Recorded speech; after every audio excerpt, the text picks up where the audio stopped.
Ayano. Dans un premier temps, ce personnage, c'est un personnage féminin. Elle est plutôt grande, 1m80. Elle est brune, avec des yeux bleus. L'histoire de ce personnage, il y a l'OST de famille Zoldyck, c'est parce qu'elle a grandi dans un environnement similaire. C'est-à-dire, pas un environnement meurtrier, mais c'est un environnement qui est propice à ce qu'un enfant ne grandisse pas bien. En effet, le père d'Ayano était samouraï. Samouraï de profession, c'est-à-dire que c'était un samouraï qui servait le shogun, donc c'était le dirigeant de ce pays à ce moment-là, qui était plutôt libre pour son peuple, qui était sympathique avec son peuple et qui n'hésitait pas un seul instant à vraiment s'occuper de lui. Dans un second temps, sa mère à côté était roturière, c'est-à-dire qu'elle s'occupait vraiment, elle fabriquait des kimonos, mais des très beaux kimonos pour une marque de luxe. Et ce foyer-là, au départ, n'était pas spécialement contre Ayano, c'est-à-dire que elle s'y sentait bien, mais un jour, tout a basculé. Le shogun est mort. Le père d'Ayano, il se donna la mort à Rakiri, et le nouveau dictateur qui s'est mis en place est une pourriture. Ayano n'a plus que sa mère et le faible loyer qu'elle apporte. Ce faible loyer va apporter à Ayano très peu de nourriture et très peu de confort à son train de vie. Et ce qui fait que elle ne va pas réussir à s'intégrer dans ce nouveau royaume. Elle va vraiment délaisser tout ce qu'elle avait avant, toute sa famille qui habitait sur place parce qu'elle avait également un petit frère qui avait 5 ans et un grand frère qui avait 23 ans au moment où l'histoire se déroule, c'est-à-dire qu'elle avait 18 ans. Et elle prit la fuite. Elle prit la fuite pour se diriger vers un endroit meilleur et pour essayer de contrer ce shogun qui va l'empoisonner. Comment le shogun va s'y prendre pour l'empoisonner? C'est simple, ce shogun va privilégier les gros revenus aux petits revenus. Il va augmenter la richesse des grands et diminuer la pauvreté des petits. Et donc, son grand frère s'en voulut à mort, parce que la mère d'Ayano est morte de ça. Sa mère était emprisonnée, du coup, dans son entreprise, dans là où elle bossait, et travaillait très tard le soir et se levait très tôt le matin, et ce qui fait qu'à un moment donné, elle a été complètement épuisée et elle est morte. Le frère d'Ayano se jura de se venger de ce shogun et décida de partir pour la capitale et se fit tuer dans des circonstances abominables par une flèche dans le dos d'un des protecteurs du shogun. Ayano, il lui restait que son petit frère. Elle n'avait que ses larmes pour pleurer car elle n'avait rien pour se venger. Jusqu'alors, elle rencontra quelqu'un, une personne très importante dans sa vie, mais elle ne connut jamais son nom. Son nom était toujours gardé secret et son visage encapuchonné l'empêchait de voir son faciès. Par conséquent, elle a pris une forme d'art martial très rare que dans le monde d'Hunter x Hunter, on appelle plus couramment le nen.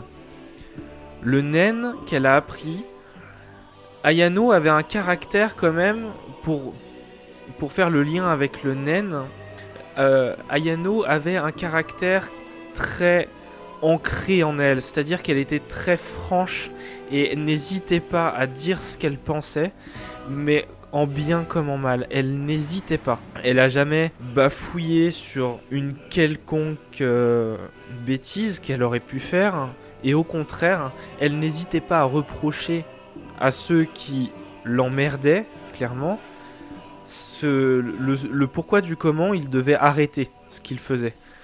Et des fois, ça lui menait dans des situations pas possibles. Donc avec ce vieil homme, pour revenir à mon histoire, pour revenir à ce vieil homme qui était là et qui la regardait, qui avait observé sa vie, il ne pouvait pas s'abstenir de ne rien faire. D'après lui, le nen était indispensable pour battre ce shogun. Donc par conséquent, elle se mit à apprendre le nen, et elle découvrit avec la méthode de la feuille qu'elle était du nen du renforcement. Donc elle se mit en tête que la seule chose qu'elle puisse faire, c'était de renforcer quelque chose, une partie de son corps, pour pouvoir développer une sorte de puissance supplémentaire qui lui permettrait de battre le shogun. Alors le vieil homme la regarda et lui dit droit dans les yeux: le naine est plus qu'une augmentation de ta force, c'est une nouvelle arme. Ces mots résonnent dans la tête d'Ayano et elle se mit à développer une sorte d'instinct secondaire qui lui fit prendre connaissance de toute l'importance du naine et de toute la puissance qu'elle pouvait lui délivrer. Alors Ayano demanda à ce vieil homme quelle est sa profession, et celui-ci lui répondait qu'il était samouraï auparavant auprès de l'ancien shogun. Ayano, avec ces mots-là, se mit à pleurer, à fondre en larmes, et le vieil homme qui s'interrogeait lui demanda pourquoi ces larmes-là. Et Ayano lui répondit que son défunt père travaillait lui aussi pour le shogun. Après ça, Ayano apprit l'art du kendo et de différents arts martiaux à base de katana et de sabre japonais, ce qui lui permit d'emmagasiner de l'expérience et d'apprendre le nen après du renforcement sur sa lame pour pouvoir soit augmenter son tranchant, soit augmenter sa puissance de frappe brute. Après ça, après avoir appris cette technique-là et avoir fait le katana le plus tranchant qui soit, elle apprit à justement faire tout le contraire, à s'abstenir de trancher quelque chose avec son katana en vraiment en essayant de trancher dans le vif. Et donc, elle mit beaucoup de concentration, d'effort dans ses entraînements et finit par développer une sorte de... Son katana a plus les propriétés d'une batte quand elle utilise cette fonction-là. Je sais pas trop comment l'exprimer, mais c'est à peu près ça. Et donc après, elle a pris toutes les formes du nen, tout ce qui pourrait l'aider à vaincre le shogun et ses subordonnés. Son frère, son jeune frère, trouva la mort. Alors comment? Contre les protecteurs du shogun, quand il se rendit sur place pour constater que cette famille, il ne restait plus que 2 enfants, Ayano et son petit frère, et que Ayano était parti s'entraîner et avait bien sûr vérifié que tout était fermé à clé, que toutes les sécurités étaient mises en place pour protéger son petit frère parce que c'est toute la famille qui lui restait. Après ça, Ayano se tourna vers le vieil homme et, sans verser aucune larme, dans une colère des plus noires, dans un sentiment de brutalité vraiment pure et de colère, se mit en route vers le palais du shogun. Elle rencontra plusieurs soldats sur la route, fit la connaissance. La seule chose qu'elle a retenue jusque-là, c'est vraiment juste la couleur de leur armure. Pour elle, la couleur avait toute une signification. Le rouge, c'était la violence, le bleu, c'était le pacifisme, le jaune, c'était le soleil levant. Et donc du coup, tout ça a mené à ce que Ayano est de plus en plus furieuse et ait un sentiment de colère intense, vraiment, et se mit à la recherche du shogun et tua de sang-froid tous les soldats qui pouvaient se présenter devant elle, peu importe le camp, car elle ne pouvait plus simplement voir aucun soldat après la mort de son petit frère. Une fois arrivée devant le palais, 3 hommes se tinrent devant elle. Le premier était vêtu d'une armure bleue, avec un aume vert et 2 katanas.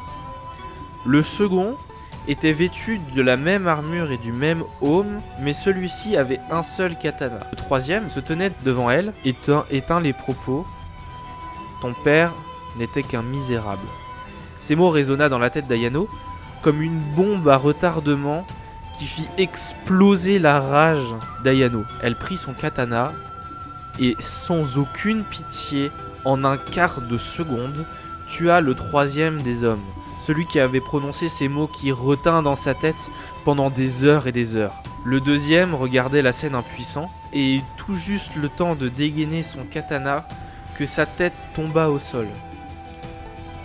Le dernier regarda la scène stupéfait, pétrifié, devant l'immensitude des sentiments d'Ayano, qui ne pouvait tout simplement pas voir qu'il était pétrifié. Elle ne voyait plus qu'en lui un pantin du shogun prêt à se sacrifier pour lui.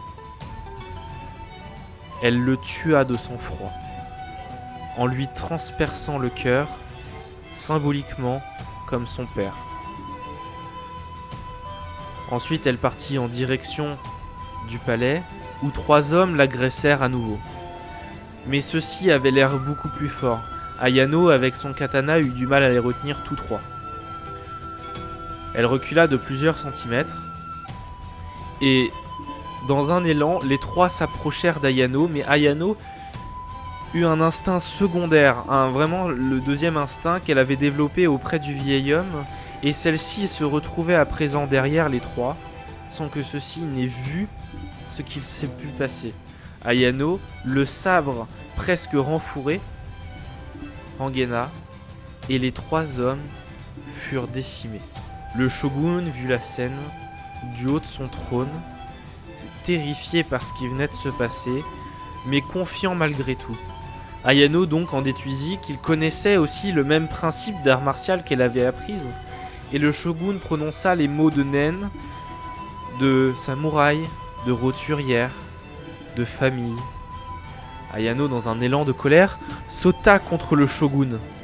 Le shogun se défendit avec les mêmes propriétés du naine, car en fait, il était son père.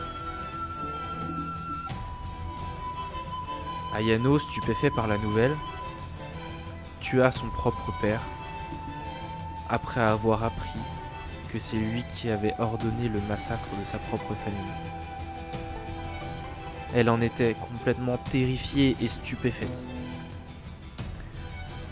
Après ça, Ayano avait 23 ans, plus grand que son grand frère, qui est décédé, et se mit à partir et à vagabonder dans le monde, jusqu'à arriver dans le pays de NGL.